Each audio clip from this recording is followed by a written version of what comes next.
पश्चिम बंगाल की मुख्यमंत्री ममता बनर्जी और पश्चिम बंगाल में शासन कर रही टीएमसी ममता बनर्जी की पार्टी अगले कुछ महीनों तक ईडी का नाम लेकर, एनफोर्समेंट डायरेक्टरेट का नाम लेकर अगर आपको छाती पीटते हुए नजर आए तो आप हैरान मत होइएगा, क्योंकि ईडी ने, एनफोर्समेंट डायरेक्टरेट ने बाकायदा ममता बनर्जी के एक बहुत खास मंत्री, यानी जो कैबिनेट में, जो मंत्रालय में ममता बनर्जी के बाद नंबर 2 के मंत्री हैं पार्थ चटर्जी, उनकी एक करीबी के घर से 21 करोड़ रुपए के साथ साथ बहुत कुछ बरामद कर लिया है। और इसीलिए अब टीएमसी और ममता बनर्जी ईडी के खिलाफ मोर्चा खोलते हुए नजर आएंगे और ये कहेंगे कि ईडी दरअसल नरेंद्र मोदी की कठपुतली है, भाजपा के नाम पर डराने के लिए विपक्षियों पर इस तरह से छापे मारती है। इससे पहले आखिर राहुल गांधी और सोनिया गांधी, पूरी कांग्रेस पार्टी और शिवसेना, एनसीपी, ये तमाम विपक्षी पार्टियां ईडी के नाम का रोना रोती रही हैं। लेकिन क्या वास्तव में ईडी दरअसल नरेंद्र मोदी के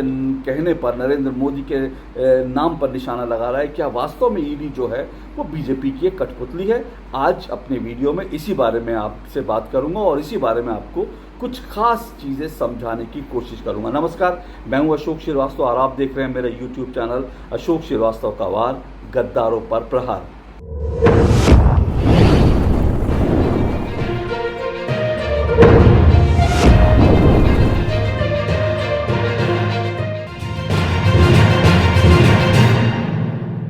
भारत का विपक्ष कभी सीबीआई के नाम की माला जपता था, आजकल विपक्ष ईडी के नाम की माला जपता है।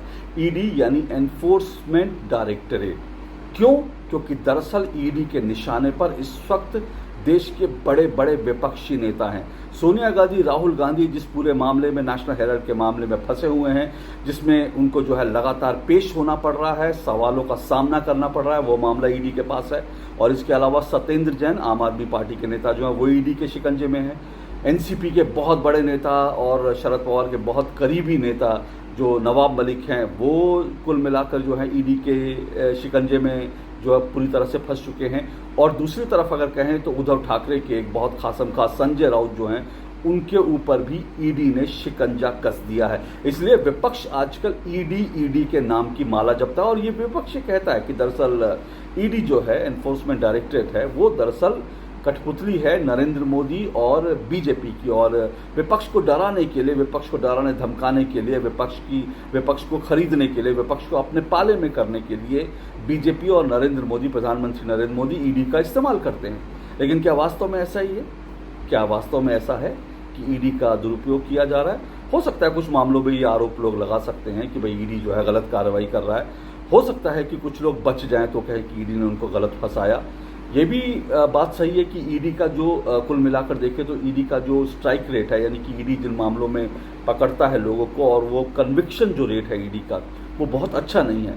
लेकिन अगर कुल मिलाकर आप ये देखें कि ईडी इस वक्त देश में बहुत शानदार तरीके से काम कर रही है, अगर मैं आपको ये कहूँ तो आपको कतई हैरान नहीं होना चाहिए। जी हाँ, ईडी एनफोर्समेंट डायरेक्टरेट इस वक्त बहुत शानदार तरीके से काम कर रही है और ऐसा लग रहा है कि ये एजेंसी जो है वास्तव में, क्योंकि हमारे यहाँ बहुत सारी एजेंसियाँ करप्शन को लेकर के जो काम करती हैं, लेकिन अक्सर उनके ऊपर आरोप लगता है कि वो राजनीतिक हस्तक्षेप के कारण बड़े नेताओं पर हाथ नहीं डालती, या फिर जो है बड़े नेताओं पर हाथ डालती है तो ऊपर से कोई फ़ोन बज जाता है, फ़ोन की घंटी बज जाती है और उसके बाद बड़े लोगों को छोड़ दिया जाता है। लेकिन इस वक्त ईडी जो है वो बड़े बड़े लोगों के खिलाफ कार्रवाई कर रही है और इसलिए ईडी, मैं कह रहा हूँ कि ईडी देश में बहुत शानदार काम कर रही है। अभी आपने देखा कि पश्चिम बंगाल में ईडी ने जो ममता बनर्जी की कैबिनेट में जो नंबर 2 मंत्री हैं पार्थ चटर्जी की एक बहुत खास अर्पिता मुखर्जी जो हैं, उनके घर से 21 करोड़ रुपए नकद बरामद किया। 21 करोड़ रुपए उनके कमरे में जो है लिफाफों में, और उन लिफाफों के ऊपर क्या था? उन लिफाफों के ऊपर पश्चिम बंगाल की जो शिक्षा विभाग है उसका ठप्पा लगा हुआ था।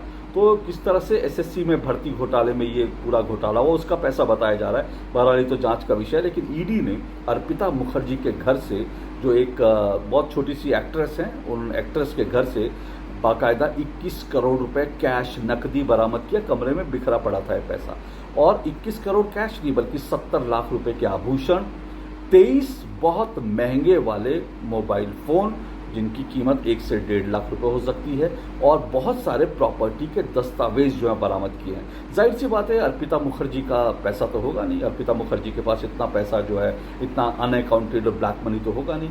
पार्थो चैटर्जी जो है उनकी खासम खास है, और पार्थो चैटर्जी जो है वो ममता बनर्जी के बहुत खासम खास है। और एक वीडियो भी बहुत वायरल हो रहा है जिसमें पार्थो चैटर्जी और जो है ममता बनर्जी और अर्पिता मुखर्जी मौजूद हैं, और उसमें ममता बनर्जी खूब खुलकर जो है बड़े मन से जो है अर्पिता मुखर्जी की तारीफ कर रही हैं, कह रही हैं कि बहुत अच्छा काम कर रही हो, इस तरह से उनकी पीठ थपथपा रही हैं। तो ये पूरा नेक्सस क्या है, अगले कुछ दिनों में नेक्सस खुलेगा। लेकिन मैं ईडी की बात कर रहा हूँ। आखिर ईडी ने 21 करोड़ रुपए और ये सब चीज़ें जब्त की है ना, तो ईडी कोई हवा में तो हाथ नहीं मार रही है। ईडी ऐसे तो नहीं है कि बिना सबूत के, बिना किसी जो है तथ्य के जो है वो हवा में तीर चला रही है सिर्फ टीएमसी को फंसाने के लिए। आखिर अगर टीएमसी के नेता की एक करीबी के घर से 21 करोड़ रुपए, और ये बताया जा रहा है 21 करोड़ रुपए सिर्फ अंश मात्र है, अभी इस पूरे घोटाले के राज खुलेंगे तो इसमें और बहुत करोड़ों रुपए मिलेगा। 21 करोड़ रुपए एक जगह रखा था, बाकी कितना कहाँ गया उसका अभी खुलासा होना बाकी है। लेकिन आप सोचिए कि इतना पैसा ईडी ने बरामद किया ना, और ये सिर्फ अकेला ऐसा मामला नहीं है पश्चिम बंगाल का, बल्कि अगर पिछले कुछ समय में मैं आपको बताना चाहूँ तो नीरव मोदी जो भगोड़े हैं, और नीरव मोदी, विजय माल्या और दूसरी तरफ जो है मेहुल चौकसी, ये तीनों जो घोटाला करके, बैंक घोटाले करके भारत से भाग गए हैं, इन तीनों ने करीब 22,000 करोड़ का घोटाला किया था, 22,000 करोड़ का। लेकिन ईडी अब तक इनकी जो प्रॉपर्टी है, इनके जो हीरे जवाहरात हैं, इनका जो बाकी जो चीज़ें हैं, उनको सीज करके और उनकी नीलामी करके उनसे करीब जो है इस 22,000 करोड़ में से 19,000 करोड़ रुपए से ज़्यादा का पैसा वसूल चुकी है, जो बैंकों में अब धीरे धीरे वापस जा रहा है। तो सोचिए 22,000 करोड़ का घोटाला करके कोई भाग गया, और ईडी ने अब तक उसमें से 19,000 करोड़ रुपए की इनकी संपत्ति जब्त करके वसूल लिया। क्या ये कोई छोटी बात है? और अगले कुछ दिनों में उम्मीद है कि 22,000 करोड़ का घोटाला, और ईडी ये भी संभव है कि 22,000 करोड़ से कहीं ज़्यादा की प्रॉपर्टी और बाकी चीज़ें इनकी जब्त कर ले। तो ये तीन भगोड़े जो हैं, इनके बारे में मैंने आपको बताया। और अगर पिछले कुछ समय में आप देखेंगे तो नीरव मोदी, अकेले नीरव मोदी को लेकर पिछले तीन दिन पहले कार्रवाई में जो ईडी ने 254 करोड़ रुपए बरामद किए, 254 करोड़ रुपए का जो है वो रिकवरी की, और कुल मिलाकर नीरव मोदी, अकेले नीरव मोदी की 2,650 करोड़ रुपए की जो संपत्ति है वो ईडी जब्त कर चुकी है। झारखंड में माइनिंग घोटाला अब चल रहा है, झारखंड के माइनिंग घोटाले में ईडी ने करीब 37 करोड़ रुपए अब तक जब्त किए हैं। वीवो कंपनी ने, जो चीन की एक कंपनी है जो अब पैसा चाइना भेज रही थी, वीवो कंपनी के 119 खातों में करीब 465 करोड़ रुपए ईडी सीज कर चुकी है। सत्येंद्र जैन, जो आम आदमी पार्टी के अभी तक मंत्री हैं, दिल्ली के मंत्री हैं, जेल में हैं, सत्येंद्र जैन के घर उनके करीबी और उन सबसे मिलाकर के ईडी ने 2 करोड़ 85 लाख रुपए बरामद किया था कैश, और इसके अलावा करीब 133 सोने के सिक्के बरामद किए थे। तो क्या ये सब कुछ जो चीज़ें बरामद कर रही है ईडी, क्या ये नरेंद्र मोदी इन विपक्षियों के घर जाके रख रहे हैं? क्या बीजेपी के एजेंट जाते हैं ये पैसा, ये नकदी लेकर और इनके घर में रख देते हैं, इनको पता ही नहीं चलता? तो ये कितना हास्यास्पद है ईडी पे इस तरह के आरोप लगाना। तो ये ईडी ने पिछले कुछ समय में ये पैसे बरामद किए हैं, और मैंने कहा ना ईडी इसलिए निशाने पर है विपक्षी, क्योंकि ईडी जो है इन विपक्षी नेता जो करप्शन के मामले इनके जो चल रहे हैं उसमें कैसे एक एक करके रिकवरी कर रही है, इसका बहुत बड़ा उदाहरण है। और मैं आपको एक बड़ा आंकड़ा बताता हूँ ईडी को लेकर, जो अभी कोर्ट में भी कुछ समय पहले दिया गया। ईडी ने करीब अब तक जो है पिछले कुछ सालों में, अगर ईडी की बात करेंगे तो ईडी ने 1 लाख करोड़, जी हाँ 1 लाख करोड़ रुपए अब तक जब्त कर लिए हैं। कुछ समय पहले कोर्ट में मामला गया था, तो कोर्ट में ये बताया गया कि ईडी ने कुल मिलाकर 98,000 करोड़ रुपए जो हैं, ये पिछले साल की मैं बात कर रहा हूँ, पिछले साल कोर्ट में ये बताया गया था कि ईडी ने करीब 4,850 केस जो हैं वो उनमें अब तक जो है 98,000 करोड़ रुपए से ज़्यादा की संपत्ति जब्त की है। ये उस वक्त का था। अगर आज देखेंगे तो ईडी 1 लाख करोड़ रुपए से ज़्यादा की राशि जब्त कर चुकी है।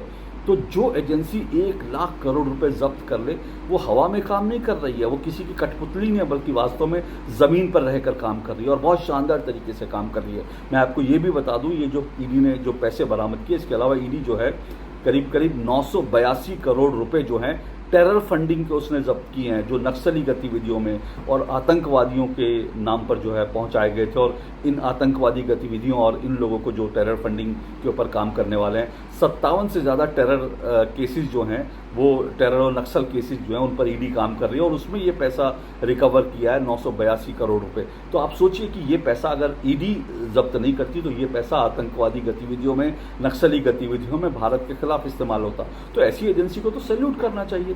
तो पर क्योंकि ईडी के शिकंजे में राहुल गांधी और सोनिया गांधी भी हैं, उनकी जवाबदेही तय हो रही है। ईडी के शिकंजे में संजय राउत है, संजय राउत से लगातार पूछताछ हो रही है, इसीलिए विपक्ष बौखलाया हुआ है। जो अब तक करप्शन करते थे और कोई उनको पूछने वाला नहीं होता था, अब उनसे पूछताछ हो रही है, इसलिए बौखलाया हुआ है। इसके पहले शरद पवार के बहुत करीबी नवाब मलिक जो हैं वो, और अरविंद केजरीवाल के बहुत करीबी सत्येंद्र जैन वो जेल में हैं। तो ये सारी कार्रवाई ईडी कर रही है। अब आपको एक और मैं बहुत बढ़िया बात बताता हूँ, एक और ईडी जो बहुत शानदार तरीके से काम कर रही है उसका एक और सबूत देता हूँ। जब सत्येंद्र जैन को, जो अरविंद केजरीवाल के बहुत खास नेता हैं, जब सत्येंद्र जैन के खिलाफ ईडी ने कार्रवाई शुरू की थी तो अरविंद केजरीवाल ने कहा था, अरे मैंने तो सत्येंद्र जैन की खुद फाइलें देखी हैं, सत्येंद्र जैन तो कट्टर ईमानदार आदमी है। लेकिन सत्येंद्र जैन 2 महीने से जेल में है, 2 महीने से। अदालत में अर्जी लगाई लेकिन उसके बावजूद अदालत ने उनको रिहा नहीं किया है। अगर ईडी के पास सत्येंद्र जैन के खिलाफ कोई सबूत नहीं होता, कोई तथ्य नहीं होता, कोई दस्तावेज नहीं होता, तो 2 महीने से वो जेल में नहीं होते, उनको पहली पेशी में उनको बेल मिल जाती। लेकिन 2 महीने से जेल में है, इसका मतलब ईडी के पास कुछ अहम सुराग हैं, इसलिए सत्येंद्र जैन जेल में है। लेकिन कट्टर ईमानदारी देखिए अरविंद केजरीवाल साहब की कि वो जेल में है, जेल में होने के बावजूद उन्हें मंत्री बनाकर रखा हुआ है। अब मैं आता हूँ नवाब मलिक पे। नवाब मलिक याद है आपको, मैं झुकेगा नहीं, जब उनको जेल ले जाए जा रहे थे तो नवाब मलिक ने बड़ा शान से कहा था मैं झुकेगा नहीं, और कहा था कि विक्ट्री साइन दिखाते हुए, और बड़े अकड़ कर गए थे। और ये कहा था, शिवसेना और एनसीपी ने कहा था कि ये जानबूझ के फंसाया जा रहा है, क्योंकि हम लोग बीजेपी से लड़ रहे हैं, केंद्र सरकार से लड़ रहे हैं, इसलिए उनको जानबूझ के फंसाया जा रहा है। लेकिन हुआ क्या, आज 5 महीने हो चुके हैं, 5 महीने से नवाब मलिक जेल में हैं।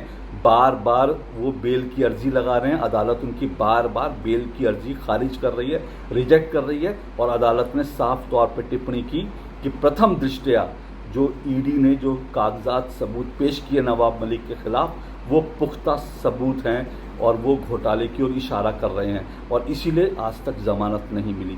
तो ऐसी एजेंसी को गाली मत दीजिए, ऐसी एजेंसी को सैल्यूट कीजिए। और एक और आपको बड़ी दिलचस्प बात बताता हूँ। पीएमएलए कानून है, जो पीएमएलए कानून है, कुल मिलाकर ये prevention of money laundering act है, पीएमएलए एक्ट जो है, ये पीएमएलए एक्ट के तहत ईडी तमाम कार्रवाई कर रही है। और पीएमएलए कानून को जो है, पीएमएलए एक्ट को ड्रैकोनियन बताते हुए, यानी बड़ा ही ये दैत्यकारी कानून है, ये बताते हुए अदालत में एक अर्जी लगाई गई है। और वो अर्जी किसने लगाई है? वो अर्जी कार्ति चिदम्बरम ने लगाई है। कौन है कार्ति चिदम्बरम? कार्ति चिदम्बरम पी चिदम्बरम के बेटे हैं। पी चिदम्बरम कौन है? भारत के पूर्व वित्त मंत्री। और पी चिदम्बरम, कार्ति चिदम्बरम, इन दोनों के करप्शन के आरोप हैं इन दोनों पर, और इन दोनों के करप्शन के आरोपों की जांच जो है ईडी और अन्य एजेंसियां कर रही हैं। तो कार्ति चिदम्बरम कोर्ट में जाते हैं, कहते हैं ये पीएमएलए कानून को रद्द कर देना चाहिए क्योंकि ये ड्रैकोनियन, बहुत ही दैत्यकारी कानून है। लेकिन सच तो ये है, ये पीएमएलए एक्ट जो है, ये कार्ति चिदम्बरम जी के पापा जी यानी पी चिदम्बरम जब वित्त मंत्री थे, उन्होंने ही 2012 में ये कानून बनाया था। तो जिन्होंने कानून बनाया था, उन्होंने सोचा था कि हम कुछ भी करप्शन कर ले, हम तो फंसेंगे नहीं। लेकिन अब जब खुद और उनके खुद के रिश्तेदार फंसते दिख रहे हैं, तो वो जो उन्होंने कानून बनाया था, वो कानून इनको दैत्यकारी, ड्रैकोनियन कानून लग रहा है, और इसलिए उसको रद्द कराने के लिए भाग रहे हैं। लेकिन अगर इस एक्ट को रद्द कराने कार्ति चिदम्बरम, पी चिदम्बरम अदालत की तरफ भाग रहे हैं, तो इसका मतलब साफ है कि ईडी बहुत शानदार तरीके से भारत में काम कर रही है। हैट्स ऑफ कीजिए, सैल्यूट कीजिए ईडी को, और ईडी के ऊपर जो तमाम विपक्ष बकवासबाजी कर रहा है, जो आरोप लगा रहा है, उन आरोपों को बिल्कुल खारिज कीजिए। आज के लिए इतना ही। आपको मेरा वीडियो कैसा लगा ज़रूर बताइएगा। आपको अच्छा लगे तो इसको फॉरवर्ड ज़रूर कीजिएगा। नमस्कार, आपसे फिर मुलाकात होगी। जय हिंद।